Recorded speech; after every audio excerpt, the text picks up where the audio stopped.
Момент смертельной аварии, произошедшей на проспекте Победы, попал в объектив видеорегистратора. Напомним, накануне днем Audi A4, в которой находились 3 человека, на большой скорости врезался в бетонное ограждение подземного пешеходного перехода.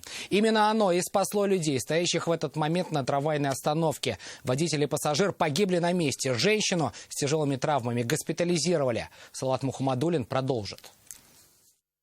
Воскресенье, 14 часов 7 минут. Все произошло молниеносно. Иномарка вылетает с дороги, врезается в бетонное ограждение пешеходного перехода и разлетается на части. Другие автомобили не пострадали лишь чудом. 2 мужчин, 35-летний водитель и 43-летний пассажир, погибли на месте. 38-летнюю женщину срочно госпитализировали.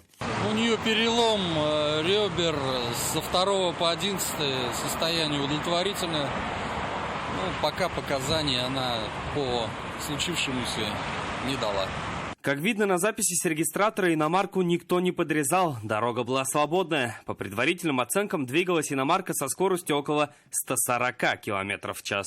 Предварительно установлено, что водителем автомобиля Audi A4 нарушены требования 2.1.2 и 10.1 правил дорожного движения.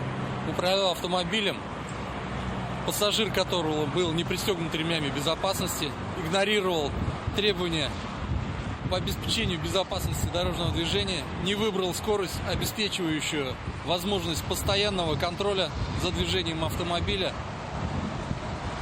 вылетел с проезжей части и произошел наезд на бетонное ограждение. В ходе проверки будет установлено, в каком состоянии были водители и пассажиры. Очевидцы говорят, что из машины шел запах алкоголя. Проверят автоинспекторы и состояние дорожного полотна. Соответствует ли оно существующим нормативам? Колея на проезжей части могла быть сопутствующим этой аварии фактором.